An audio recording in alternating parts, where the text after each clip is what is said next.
Yan, alin ba talaga? The contingencies are there, ma'am. Hindi na sinasabing wala talaga kaming alam at wala kaming pinaghahandaan.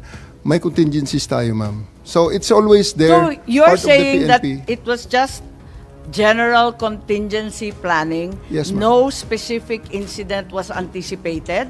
Although, sinabi rin ninyo, anticipation ko na yan.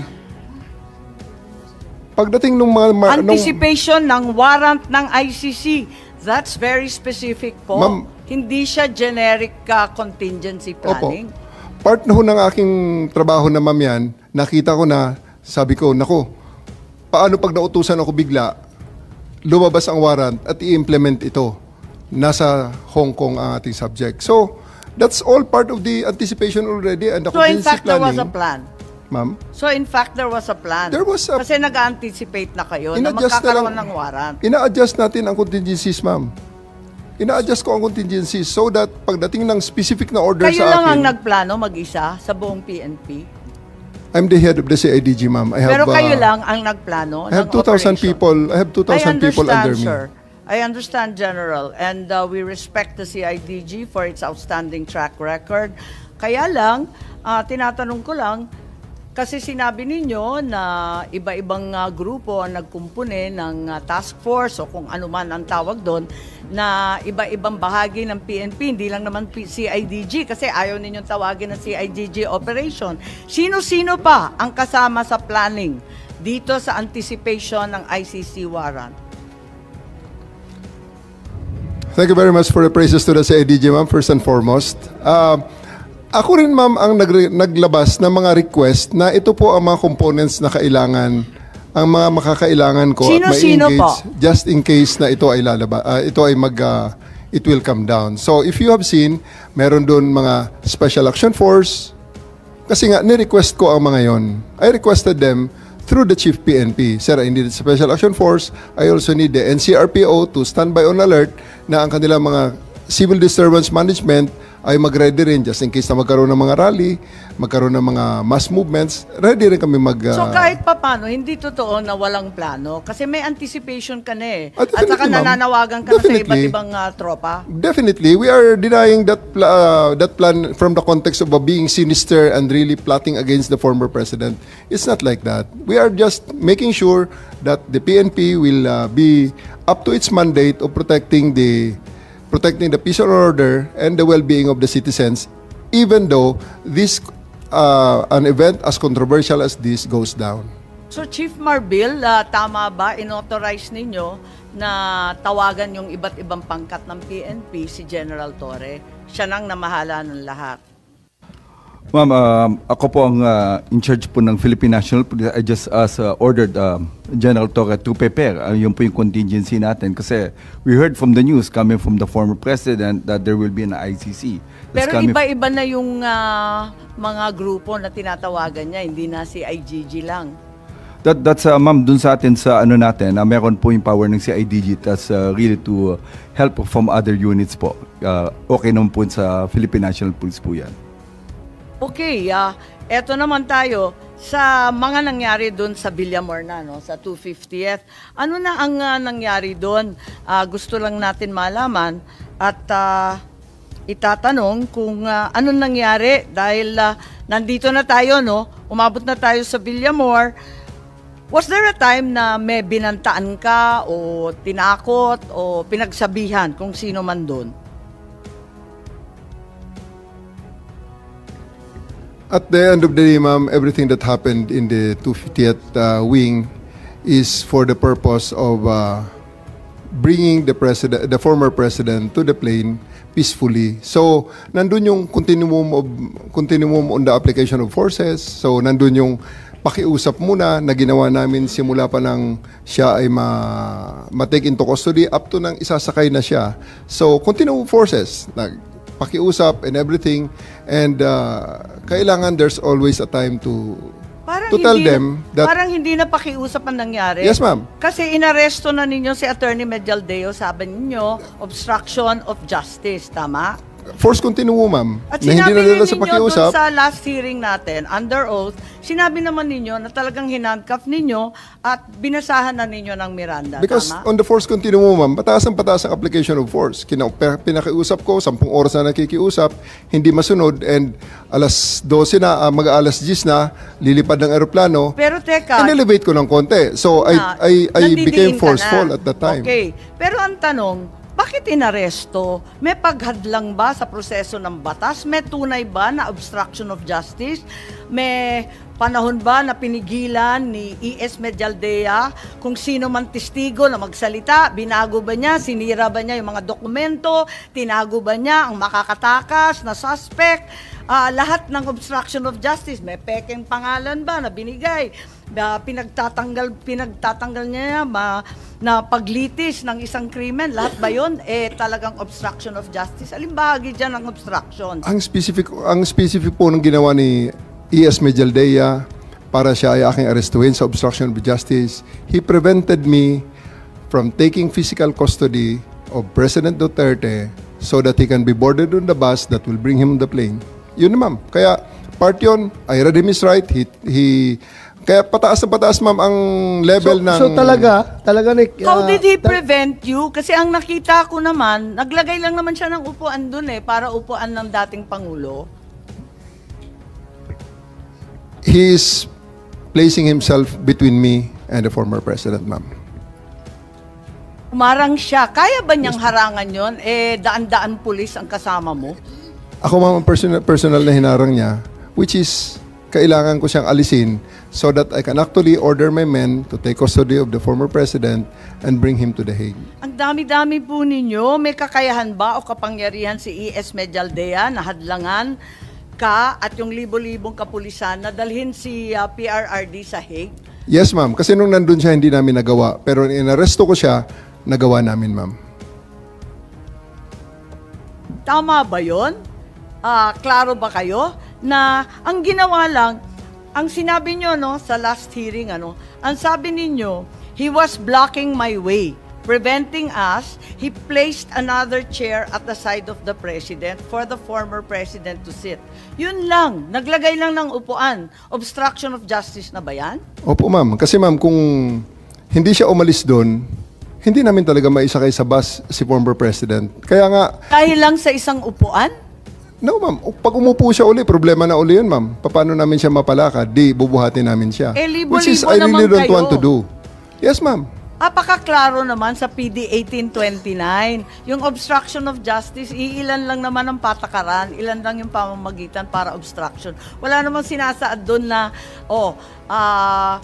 lalagyan mo ng upuan para maupo yung matanda. Meron bang ganun?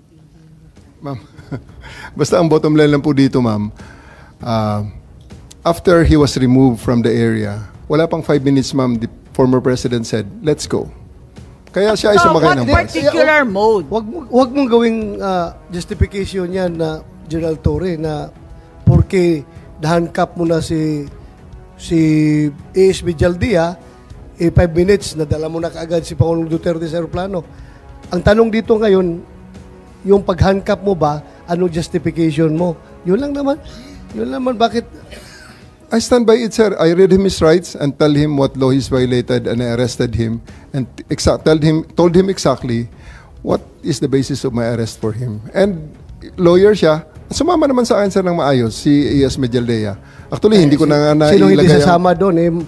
Kadami ninyo doon. Kaya nga, Handcuff sir. na ninyo. Ganun lang talaga, sir, siguro. Dahil there's really a need to put an end on everything at that night na kailangan matapos na yung situation. Balik tayo. Ilang beses mo na inulit-ulit. Hulihin si President Duterte at dalhin sa daig. Yun talaga mission mo. Yes, sir. Sino nag-order sa'yo? The Chief of the Philippine National Police, sir. Si Senator Robin nagtsatsaga rito, sabi niya magsasalita din daw siya. Okay lang. Okay. Thank you, Madam.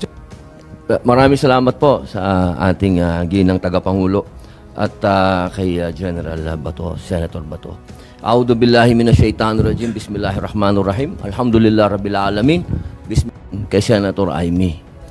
Pero alam niyo po, sa ating mga magigiting na panauhin dito, napaka-ironic lamang po na alam naman po natin lahat, batid natin lahat, na dadalawang pangulo lang po ang lumaban sa komunista. Una, si Ferdinand Marcos Sr. Ano po ang nangyari? Inalis natin sa bansa. Ang sumunod na lumaban po sa komunista ay si Pangulong Rodrigo Roa Duterte. Ang tanong ko lamang po sa PNP, hindi ko po kayo hinuhusgahan. Hindi po ba nyo tinanong man lang sa mga nag-uutos po sa inyo kung bakit natin dadalhin sa The Hague ang ating dating Pangulo na alam naman po natin na buhay ang Communist Party sa Netherlands? Alam naman po natin na hinihingi natin dati na i-transport dito si Joma Sison, dalhin dito sa Pilipinas. Pero nagkabaliktad po, ang tinransport natin ay yung dating Pangulo natin na lumaban sa komunista.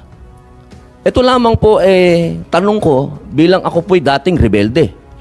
Hindi ko naman po yan pinagkakaila. Hindi ko po maintindihan kung bakit tayo po ay nag-submit dito sa mga tiga-Netherlands.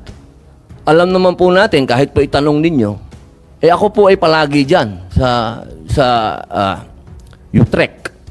Kasama po si Joma. Hindi ko po yan dinideny. Pero nakakagulat lamang po na dinala natin doon ang dating Pangulo. Yun po ba, hindi po ba alam ng PNP na karamihan po sa mga dumadating na pera sa komunista, sa mga terorista, ay galing po sa abroad? Yan po yung mga tanong na kailangan ko po sanang itanong sa inyo at marinig ang mga sagot ninyo, pero naubos na po ang oras natin sa paikot-ikot. Ako po ay gusto ko pong iparating sa inyo ang kalungkutang napakalalim. Sapagkat sama-sama po tayong lumaban. Gusto po natin ng law and order sa ating bansa. Pero pagdating po sa kaduluduluhan, alam niyo po, General Torre, congratulations, nakadalawang medalya na po kayo. Pero alam niyo po, sir, nalulungkot po ako dahil yung katapangan po ninyo, sir, medyo nakalulungkot po. Bakit? Napakatanda na po ni former President, sir.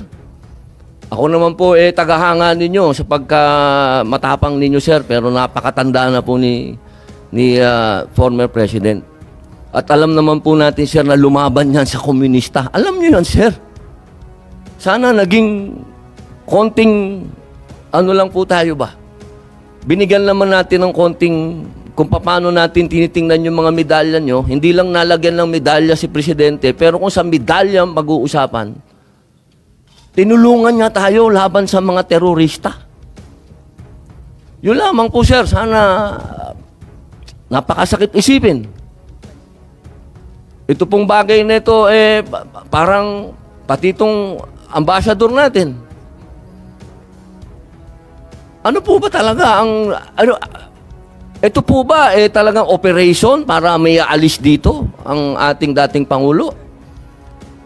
Kanino po ba? Kasi kami pinopuwersa kami lahat ng mga supporter ni Digong na i-contempt po kayo.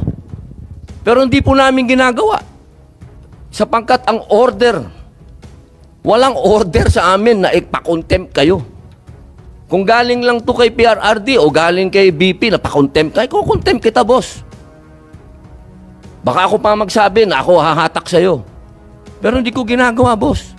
Kasi walang order sa amin na gawin sa inyo yan. Ang natatandaan lang po namin na sinabi ni PRRD na malinaw na ginagawa ng pulis ang order sa kanila. Kaya po namin kayo nirirespeto, sir, dahil yun ang sinabi ng boss namin.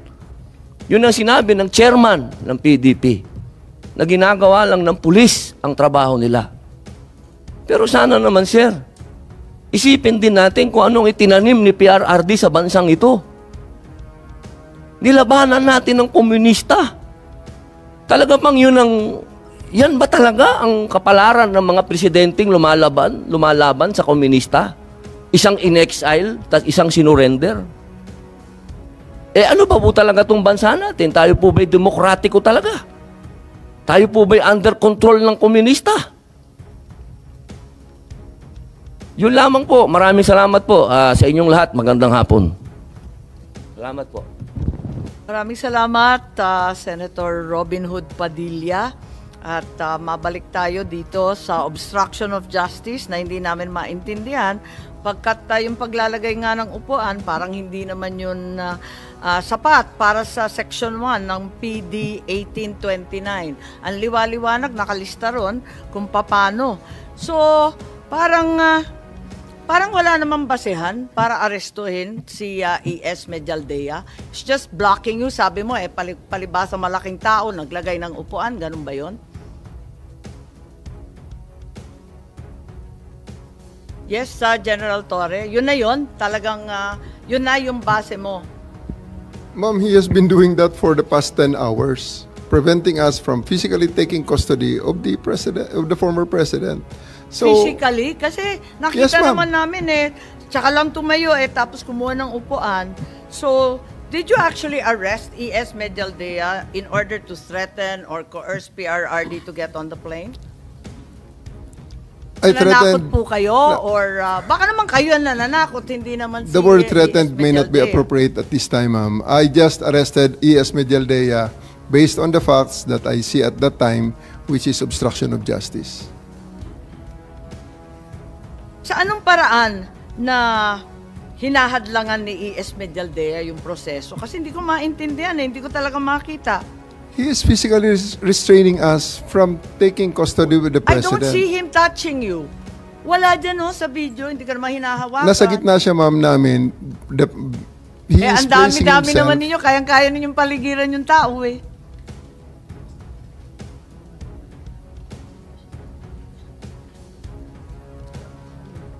So palagay ko, paikot-ikot tayo dito sa istorya. Ako hindi naniniwala na may obstruction of justice. As a matter of fact, bakit hindi ninyo dinala si E.S. Medialdea sa kulungan nung gabing yun? Kasi pinusasan mo na, nag-Miranda rights ka na, ba't hindi mo dinala sa preso? I have the option to file the case which way I deem appropriate at that time, ma'am. At ang nakita ko, dahil siya ay sumama sa former president sa eroplano, I would just file the case later at the time. Depende na rin sa akin yun, ma'am, bilang arresting officer, whether I would like to Lahat yun pursue the pwedeng case gawin or ng not. arresting officer, sigurado ma'am. ka? Yes, Kasi, di ba, arrested person, 1 minute si E.S. Medialdea. Pagkatapos, di mo naman dinala sa kulungan. Ang ginawa mo, sinakay mo sa eroplano, naging pasahero sa Hague. Paano nangyari yun? Tumakas ba siya sa kustodiya mo? Pinatakas mo ba? Rinilis mo ba? Ano nangyari doon? Inaresto mo tapos rinilis. Anong klase yun? Those are decisions made in the context nung situation during the time, ma'am. So, sumakay siya sa eroplano, Teka lang. pinasakay namin siya. When did you release him? Kasi di ba nakaposas na nga Yes, siya. ma'am. Tapos binasahan ninyo at inaresto. Gaano katagal siya arestado? Actually, ma'am, nilagyan ko lang siya ng posas nang inaresto ko siya. Oo. And then, hindi nga niya mailagay ang kanyang kamay Tama. sa likod dahil na medyo malaki siya. Oo. So, even before we took less than 10 steps, hindi pa kami nakalabas dun sa pintuan ng room na yun, ma'am, hindi ko na ikinabit ang isa pang posas. And then, when he was in the bus, tinanggal ko na yung posas at pinasakay si Ms. Medialdea. Sabi ko, maraming salamat, sir. Antayin mo na muna ang presidente dito sa bus para sabayan mo siya papunta sa eroplano. Ang sinasabi niyo, diskarte mo na yon. Yes, ma'am. Diskarte mo. Pero hindi ba maliwanag na kapag arestado yung isang tao, hindi pwedeng palayain kung walang court order na naman? At saka kailangan may legal basis. Kahit may obligasyon ka, arestuhin because a crime is being committed in front of you. Hindi ba Article 223 yan ng ating revised penal code, infidelity in the custody of prisoners? I am Bakit the mo arresting pinalaya biga? I am the arresting officer, ma'am, and I have the option to file the case which way I want it. Whether I will present him for inquest or I will go a regular filing on the prosecutor's But having office. arrested him, you cannot just release him. Bawal yun, di ba? Nasa revised penal code po, infidelity in the custody of prisoners. He's already a prisoner. You may also have violated your precious Article 125 for failing to deliver ES Medialdea to the proper authorities within 18 hours. A provision that you're very familiar with. Di ba sinabi ninyo, mamalasin naman kayo pag hindi ninyo sinurrender. Ba't hindi mo ginawa? Again, ma'am, those are judgment calls that I made to ensure They're not the accomplishment judgment of my calls. mission. They are procedures. They're the law. They are Yes, ma'am. procedures. I made that judgment call, the decision to just release him and bring him on the plane based on the prevailing situation as I saw it during the time. I think that's the most prudent. I really thought at that time that's the most prudent thing to do to ensure that the primary mission of bringing the president to The Hague is accomplished. So to your mind, General Torre, you are empowered by law to release an arrested person without any order of any court. You're given the authority to arrest the person, release him kung gusto mo. Basta ikaw ang magdidiskarte. Ganun lang yon. Wala kang pakialam sa batas, sa revised penal code, sa lahat ng pinagbabawal. Ganun ba yun? That's not the context that I made those decisions, ma'am. That's Sasabi not lang in those contexts. saan ka naman nakakita, inaresto mo yung tao, tapos isasakay mo, papuntang Hague. Anong klase yun?